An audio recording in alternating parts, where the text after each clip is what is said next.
Channel Bihar की कहानी में आपका स्वागत है। आज मैं संस्कार कुमार आप लोगों को जहानाबाद जेल ब्रेक कांड की कहानी सुनाने जा रहा हूँ। कहानी 13 नवंबर 2005 की शाम को बिहार के जहानाबाद शहर से शुरू होती है। जैसे ही शहर पर धुंध छाने लगी, लगभग 1000 जोड़ी चौकस आंखें सतर्क हो गईं। ये लोग शहर के विभिन्न हिस्सों में फैले हुए थे। जैसे जैसे अंधेरा गहराया, 1000 जोड़ी पैर चुपचाप अपने लक्ष्यों की ओर बढ़ने लगे, मशीन गनों और राइफलों को छिपाते हुए। ये कोई साधारण रात नहीं थी, यह एक सुनियोजित ऑपरेशन था जो भारत में अब तक की सबसे साहसिक जेल ब्रेक घटनाओं में से एक के रूप में इतिहास में दर्ज हो जाएगा।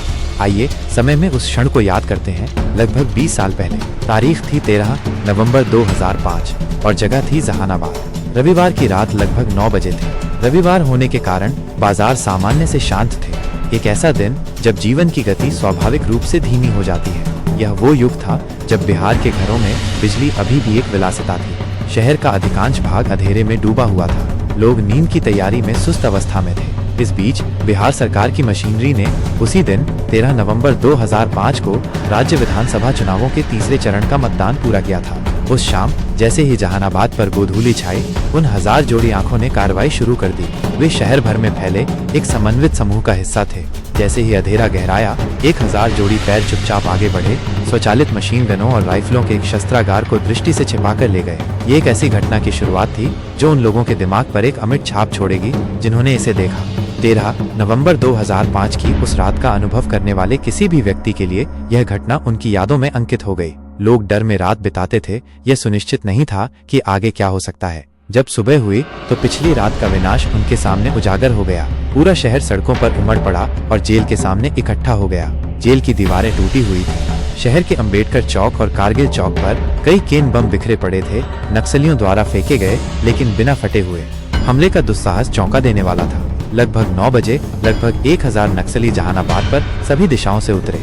उनके लक्ष्य स्पष्ट थे: जेल, समाहरणालय, जिला न्यायाधीश का निवास और एक एसएस कॉलेज परिसर जहां हाल ही में विधानसभा चुनावों में इस्तेमाल की गई इलेक्ट्रॉनिक वोटिंग मशीनों वाले स्ट्रांग रूम की रक्षा के लिए सीआरपीएफ शिविर तैनात था। यह हिंसा का कोई यादृच्छिक कार्य नहीं था। यह एक गणनात्मक हमला था जिसका समय ऐसे क्षण का फायदा उठाने के लिए निर्धारित किया गया था जब चल रहे चुनावों के कारण राज्य के सुरक्षा बल खिंचे हुए थे। नक्सलियों ने सटीकता से हमला किया। उन्होंने जेल और अन्य प्रमुख स्थानों पर एक साथ हमले शुरू किए। राइफलों, मशीन गनों और बमों से लैस होकर उन्होंने जेल कर्मचारियों को पछाड़ दिया, शस्त्रागार से राइफलें लूट लीं और जेल की दीवारों पर चढ़ गए। एक बार अंदर, उन्होंने अपने साथियों को मुक्त करते हुए विभिन्न वार्डों के ताले तोड़ दिए। अराजकता में उन्होंने प्रतिद्वंद्वी उच्च जाति मिलिशिया रणवीर सेना के सदस्यों का अपहरण कर लिया और रात के अंधेरे में भाग गए। लगभग 341 कैदी भाग गए, जबकि 30 रणवीर सेना कार्यकर्ताओं का अपहरण कर लिया गया। प्रत्यक्षदर्शियों ने उस रात के आतंक को याद किया। आज तक को फोन पर बात करते हुए एक कैदी ने उस दृश्य का वर्णन किया जैसे गोलियों और बमों की बारिश हो रही हो। बम फट रहे थे, गोलियां हर जगह उड़ रही थीं। उन्होंने डर से कांपती आवाज में कहा। नक्सली तैयार होकर आए थे। कुछ तो अधिकारियों को भ्रमित करने के लिए पुलिस की वर्दी भी पहने हुए थे। उन्होंने जनता को संबोधित करने के लिए लाउड स्पीकरों का इस्तेमाल किया, नागरिकों से घर के अंदर रहने का आग्रह किया, ये दावा करते हुए कि उनकी लड़ाई पुलिस से है, लोगों से नहीं। यह ऑपरेशन लगभग 2 घंटे तक चला, रात 9 बजे से 11 बजे तक। इस दौरान जहानाबाद में गोलियों और बम विस्फोटों की आवाज गूंजती रही, जिससे शांत शहर एक युद्ध क्षेत्र में बदल गया। नक्सलियों ने अपने भागने के मार्गों की सावधानी पूर्वक योजना बनाई थी। अपने मुक्त साथियों और बंदियों के साथ अंधेरे में पीछे हट गए। जब धूल छटी तो हमले का पैमाना स्पष्ट हो गया। 2 लोग मारे गए, एक जेल में संतरी, दूसरा बड़े शर्मा नामक रणवीर सेना का नेता। 2 वार्डन, एक हवलदार और एक जेल रसोइया सहित 5 अन्य घायल हुए। अगली सुबह एक झटके में शहर का खुलासा हुआ। निवासी जेल में उमड़ पड़े, जहां टूटी हुई दीवारें रात की हिंसा का प्रमाण थीं।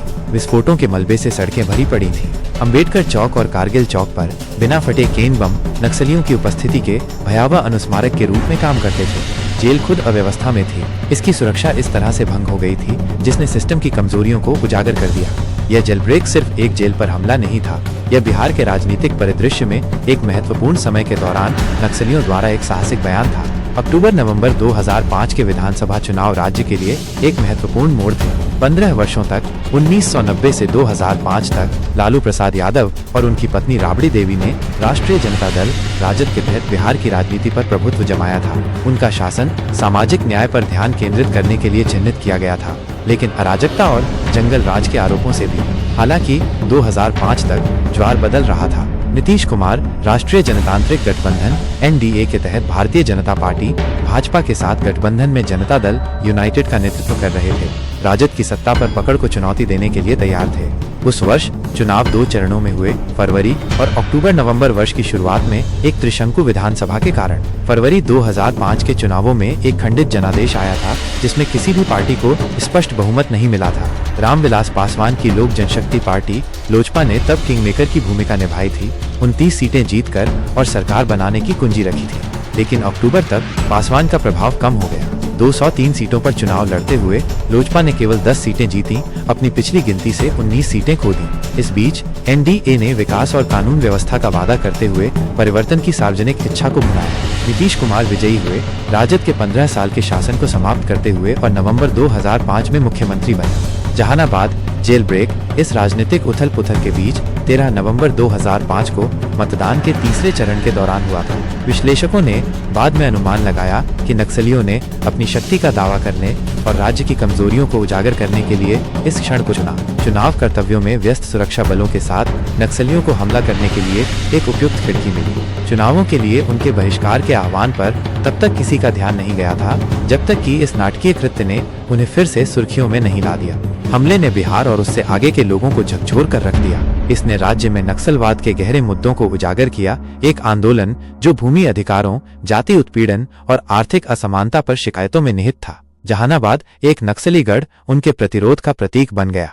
जेलब्रेक ने राज्य की तैयारियों और कानून और व्यवस्था बनाए रखने की क्षमता के बारे में भी सवाल उठाए, खासकर उच्च दांव वाले चुनाव के दौरान। परिणाम स्वरूप पुलिस ने एक बड़ा तलाशी अभियान शुरू किया। जहानाबाद के आसपास के जंगलों और गांवों में भागे हुए कैदियों और उनके नक्सली मुक्तिदाताओं की तलाशी ली। समय के साथ कुछ को फिर से पकड़ लिया गया, लेकिन कई छाया में पिघल गए, पकड़े जाने से बच गए। इस घटना ने शहर पर एक स्थायी निशान छोड़ दिया और नीतीश कुमार के बिहार सरकार की बागडोर संभालने पर जिन चुनौतियों का सामना करना पड़ेगा, उनकी एक गंभीर याद दिला दी। निष्कर्ष जेल ब्रेक एक स्पष्ट उदाहरण था कि बिहार कितना अस्थिर राज्य हो सकता है। 13 नवंबर 2005 सिर्फ एक तारीख नहीं थी, यह बिहार के अशांत इतिहास का एक अध्याय था जो रविवार की रात के अंधेरे में लिखा गया था। अगर आपको कहानी पसंद आई तो कृपया लाइक करें, शेयर करें और कमेंट करें, और हाँ, सब्सक्राइब जरूर करें।